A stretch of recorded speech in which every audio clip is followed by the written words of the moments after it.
Hello students, today we will discuss a new type of chromatography, that is affinity chromatography. Affinity chromatography is a technique of isolation or purification of biological molecules utilizing the property of a specific biological interaction between molecules and its ligand. That means affinity chromatography is a process which is based upon the property of a specific biological interaction between molecules and its ligand. That means during chromatography the molecules analytes binds with its ligand, resulting in their purification. And during the chromatography, the molecule to be purified is specifically and reversibly adsorbed to a ligand. Okay, and the ligand is immobilized by covalent bond to a matrix, and during the process the unbound substances are washed away. Okay, and only the analyte molecule remains in the column. Okay. In the next step, the analyte is recovered by changing the experimental condition which favors the desorption or separation of the analyte. That means the condition is formulated in such a way that the analyte gets separated from the ligands, resulting in its elution. Okay. So, and then the question comes, what are the uses of this affinity chromatography?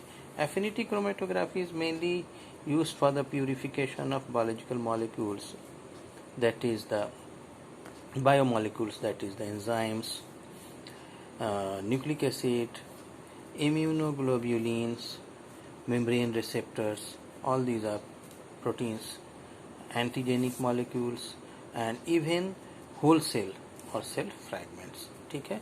So these are the molecules or cell fragments which can be purified or isolated through this affinity chromatography. Next is what are the materials used in affinity chromatography. First is matrix. Most commonly used substances for the formation of matrix is cross-linked dextran and agarose. Next is polyacrylamide, polymethacrylate, or polystyrene, or cellulose and porous glass, or silica. These are the compounds which are used for the formation of matrix. The second one is ligands, which is important, which binds with the analytes during the chromatography. So the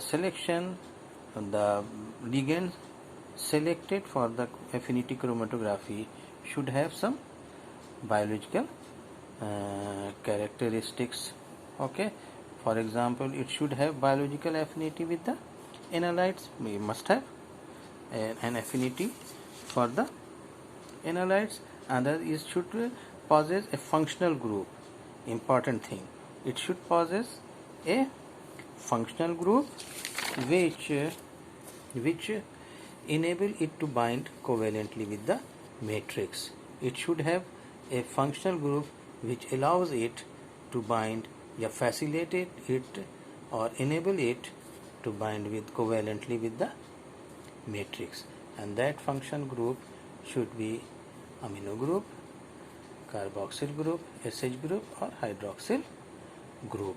Okay, etc. These functional group must be present in the ligand so that it can bind covalently with the matrix. Otherwise, it will not function. It will not work. Okay, and it should also it should remain stable during the process as well as during its immobilization. That means should not be broken, or it should not be dissolved, or it should not be washed away. Okay, so it should remain stable, should not be unstable, otherwise the procedure will not work properly. Okay, so what are the conditions, what are the properties a ligand should have? It should have affinity for the target molecules, and it should have a functional group which enable it to bind with the matrix, and other it should remain stable throughout the process during its immobilization as well as during the process of the chromatography. Okay, this is important. These are the example of some ligand molecule which are used for the analytes. Both these two have affinity which allows them to bind with each other during the chromatography. One is 5' AMP. These 5' AMP acts as a ligand for the NAD dependent dehydrogenase and their purification. That means that during NAD dependent dehydrogenase, 5' AMP is used as a ligand. Similarly, 2' 5' ADP is used for NADP dependent dehydrogenase. That means that these two have affinity for each other. Similarly, camodoline, that will be useful for the isolation of camodoline binding enzyme. Okay. Similarly, avidine, this avidine will be used as a ligand for the biotin containing enzyme, because biotin has affinity for avidine. Similarly, antibody will be used as ligand for the isolation of antigen, identification, isolation, purification of antigen. That is an important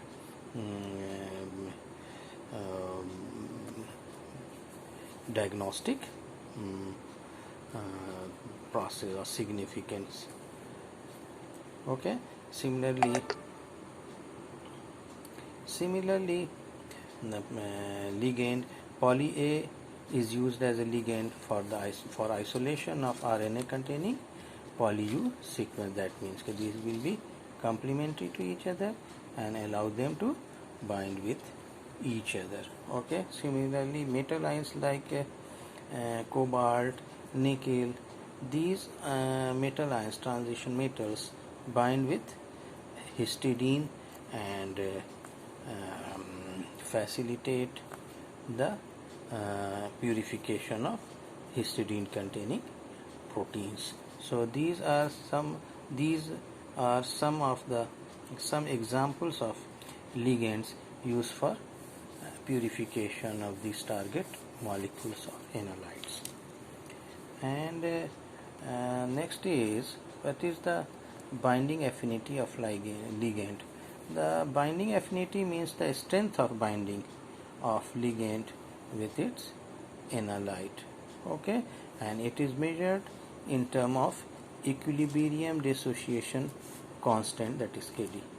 Okay, it means K, here it can be understood by this method, that is the Kd is equal to concentration of M. That means keep target molecules, L is the ligand, and the Ml is the conjugate of molecules, the bound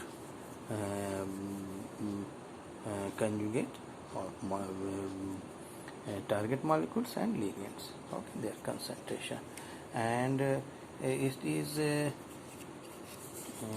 evident from this formula that small is the Kt, greater is the affinity. Okay, this value, small is this value, more is the affinity. Okay. Third one is a spacer. A spacer is small molecules of 6 to 8 carbon atoms or its equivalent, ठीक है, which serves to bind ligand with the matrix. That means के it serves as a linker between the ligand and the matrix. Okay, it is a space between the ligand and the matrix, ठीक है, or linker between these two,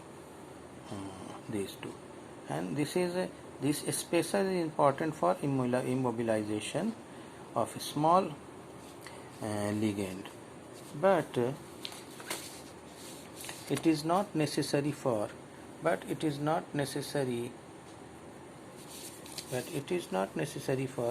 macromolecular ligands. Okay, it is not necessary for macromolecular ligands like which is used in immunoaffinity chromatography. In immunoaffinity chromatography, the ligand used are proteins which are larger molecules. Okay, and there are two types of spacer. One is hydrophilic spacer, which contains carbonyl group or imido group as functional group. Okay, and the hydrophilic spacer hydrophobic spacer that contains CH2 group. Okay, this is the process of procedure of affinity chromatography. These are the diagrams, whole diagram through which we can understand the procedure. This is the column of the chromatography column. Okay, these are the bound matrix. Okay, and to these matrix, these are the bound ligands. Okay, in the first step, the sample solution is loaded into the column or introduced into the column. Okay, these are the analytes, the target molecule, and these are the contaminants or impurities. Okay, in the first step, when the sample is introduced, the target molecule will bind to its ligand and remains in the column, whereas the impurity will come out as the new buffer solution is introduced into the column, resulting in washing off of the impurities, and impurities comes out of the column, whereas the target molecules remains in the column. In the next step, these bound target molecules are eluted, and the process begins with or initiated by separation of these two ligands and the target molecules. This is done by certain methods we will discuss here, and as a result, when the condition is applied by which, as a result of which, these two get separated and the target molecule is eluted. Okay, comes out of the column, and as a result they gets purified or isolated. Okay, here we can understand this. This is the matrix, this is the spacer, and this is ligand, this is the analyte. Okay, in the first step, the analyte get attached to the ligand molecules, but in the next, the impurities gets washed off. Okay, in the next step, condition is applied so that these two get separated, because separation of these two is paramount, necessary, essential for their separation. Okay, first these get separated, only then they will these molecule will come out of the column.